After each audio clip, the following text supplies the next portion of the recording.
Hi friends, how are you all? This is Anita. తమిళనాడులో TVK Vijay గారికి అధికారం అనేది అందరినీ ద్రాక్ష అవ్వబోతుందా?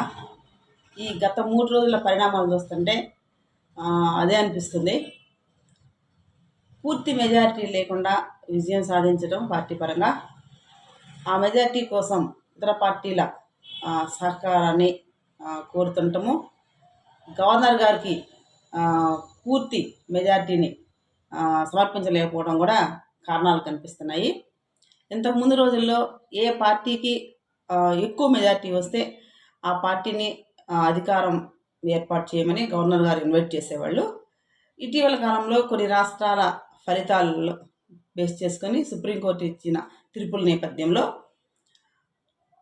అధికారం ఏర్పాటు చేయడానికి పూర్తి మెజారిటీ లేని పక్షంలో వాళ్ళని అధికారం ఏర్పాటు చేయమని మీరు ఇన్వైట్ చేయకూడదు అనేసి సుప్రీంకోర్టు జడ్జిమెంట్ ఇచ్చింది.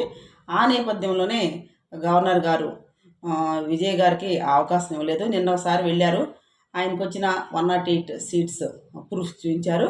బట్ రిమైనింగ్ కూడా అడిగారు. ఒక 5 సీట్స్ కాంగ్రెస్ విజయించారు, అయినా కానీ 113 కనిపించాయి. రిమైనింగ్ సీట్స్ గురించి కూడా అడిగారు. 118 సీట్లు కావాలి కాబట్టి వాటికి సంబంధించినటువంటి ప్రూఫ్స్ కూడా సబ్మిట్ చేయమని కోరారు. సో మళ్ళీ ఈరోజు పిలుపు వచ్చింది, వాటిని కూడా తీసుకొని వెళ్ళారు. కానీ ఇంకా ఒక 3 మెంబర్స్ సీట్స్ ప్రూఫ్స్ అనేవి తగ్గినాయి అనమాట. సో వాటికి సంబంధించి మళ్ళీ రిజెక్ట్ చేశారు. ఎవరైతే ఈ 108 కాకుండా రిమైనింగ్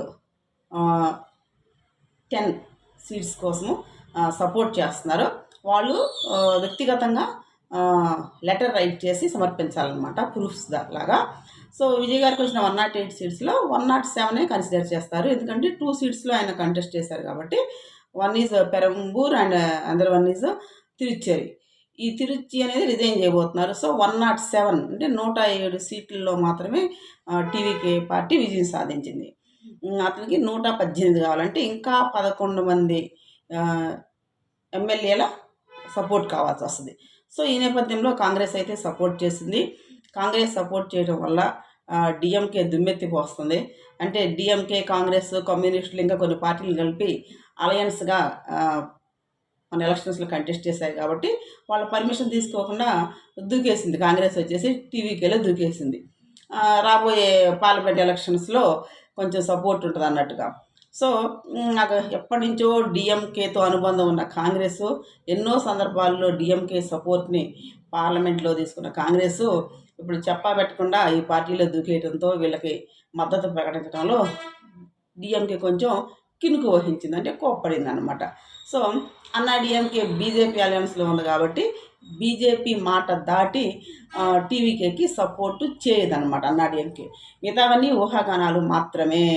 బీజేపీ 1 సీటు మాత్రం వచ్చింది, అయినా కానీ అన్నా డిఎంకేలో చీలికి వస్తుందని వాళ్ళు వెళ్ళి టీవీకి సపోర్ట్ చేస్తున్నారని చెప్పేసి వార్తలు వస్తూ ఉన్నాయి. అవేవి నిజాలు కాదు. అన్నా డిఎంకే ఒక గ్రూప్గా ఉంది, డిఎంకే ఇతర పార్టీల అలయన్స్ ఒక గ్రూప్గా ఉంది, ఎక్సెప్ట్ కాంగ్రెస్ అనమాట. సో ఇవి వేరు గ్రూపులుగా ఉన్నాయి. Plus TVK separate, TVK and Congress ఉన్నారనమాట.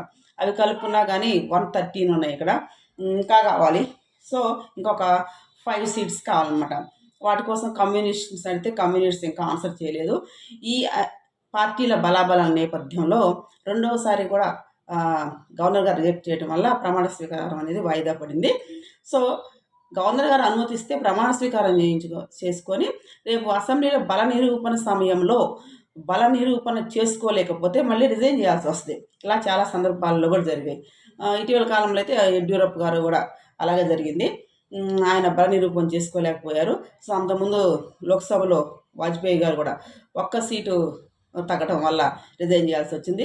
ఇలాంటి పరిణామాల నేపథ్యంలో ప్రమాణ స్వీకారానికి ముందే వాళ్ళు కావలసిన మెజారిటీ ప్రూఫ్స్ని గవర్నర్ దగ్గర సబ్మిట్ చేయాల్సి వస్తుంది అనమాట. ఇప్పుడు ఈ నేపథ్యంలో ఒకవేళ సబ్మిట్ చేయలేకపోతే పరిస్థితి ఏంటనేటువంటి క్వశ్చన్ ఒకటి ఉంది.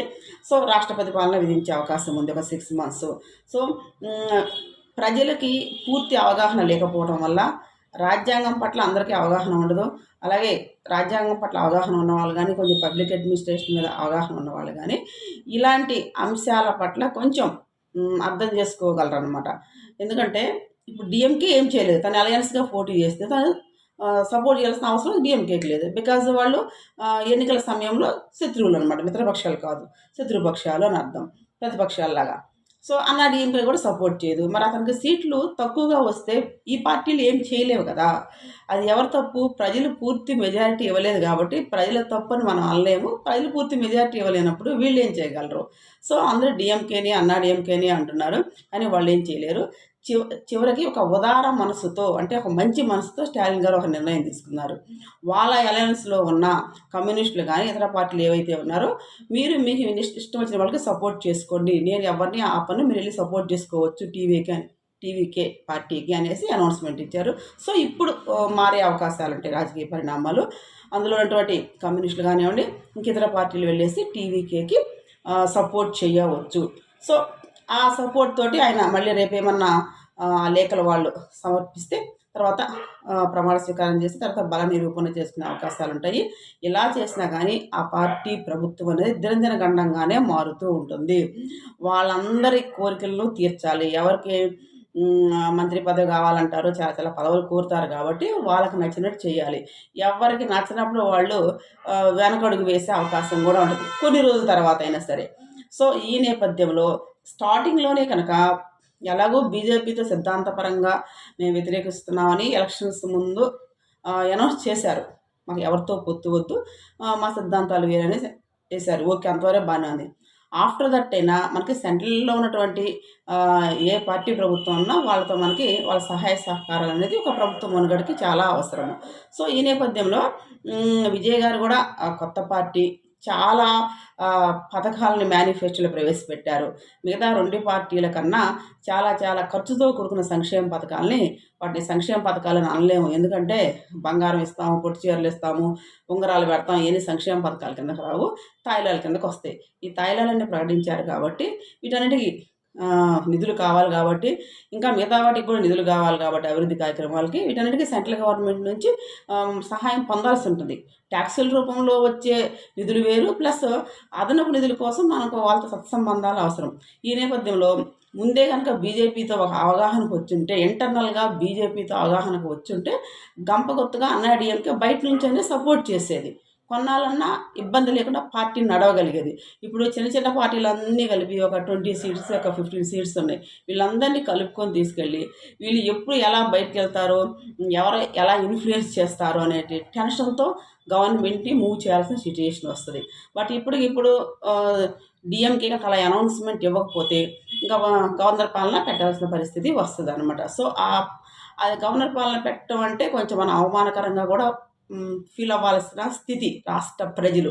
ఇంకేదైనా శాంతి భద్రతల విషయంలో గవర్నర్ పాలన పెట్టడం వేరు, ప్రభుత్వం ఏర్పాటు చేయలేక గవర్నర్ పాలన పెట్టించుకోవడం వేరు. సో ఈ సందర్భంగా ఒక ఉదార మనస్తత్వంతో డిఎంకే స్టాలిన్ గారు మిగతా పార్టీలు ఎవరైతే ఉన్నారో మీరు సపోర్ట్ చేసుకోవచ్చు, ప్రభుత్వం ఏర్పాటు చేసుకోవచ్చు అనేసి అనౌన్స్మెంట్ ఇచ్చారు. సో ఈ నేపథ్యంలో ఒక 2-3 డేస్లో అయితే ప్రమాణ స్వీకారం ఉండే అవకాశం ఉంది. లేదా వీళ్ళందరితో కుదరదు అనుకుంటే డైరెక్ట్గా అన్నాడీఎంకేతో పొత్తు కుదుర్చుకోవచ్చు. బట్ ఇప్పటివరకు వచ్చిన వార్తల్లో డిఎంకే అన్నాడీఎంకే కలుస్తున్నాయని చెప్పేసి ఇలా రకరకాల వార్తలు వస్తాయి. ఇట్స్ ఇంపాసిబుల్ అనమాట. అలా కలిసే క్వశ్చన్ ఏముండదు, కలిసినా కానీ అవేం సరిపోవు సీట్స్. ఎలా కలుస్తారు అని క్వశ్చన్ చేస్తారు, ఎందుకు కలవకూడదని నేను అంటున్నా. ఏమవుతుంది, కాంగ్రెస్ అండ్ టీడీపీ బద్ధ శత్రువులుగా ఉన్నారు కదా ఎప్పటి నుంచో.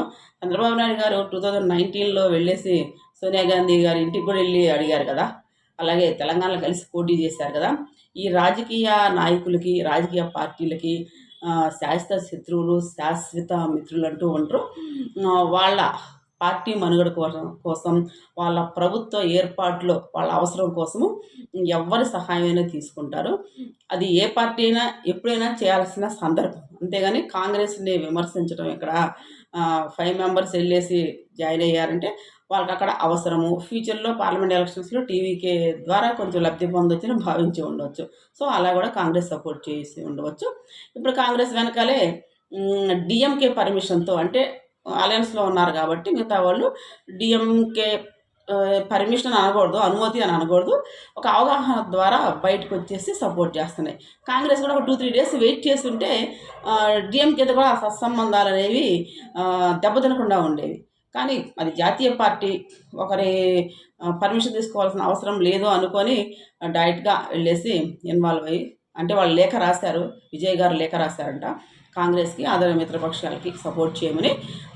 సో కాంగ్రెస్ కొంచెం ముందుగా రెస్పాండ్ అయ్యి 5 మెంబర్స్ వెళ్ళి, ఎవరు ముందు వెళ్తే వాళ్ళకి క్యాబినెట్లో మినిస్టర్ పోస్ట్ ఏది రావచ్చు కాబట్టి వాళ్ళు వెళ్ళి మీట్ అయ్యి జాయిన్ అయిపోయారు సపోర్ట్ చేస్తున్నట్టు. అలాగే అన్నా డిఎంకేలో కూడా చీలిక వస్తుందని బాగా ప్రచారం జరిగింది. అన్నా డిఎంకే దగ్గరకు కూడా టీవీకే ప్రతినిధులు వెళ్ళి మీట్ అయ్యారు. బట్ వాళ్ళు ఫైనల్గా యాక్సెప్ట్ చేయలేదు.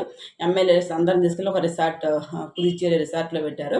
అంటే వాళ్ళు ఇలా తాయిలాలకి పడిపోతారు కాబట్టి సో అలా ప్రొటెక్ట్ చేసుకుంటారు ఎవరి పార్టీకి వాళ్ళు.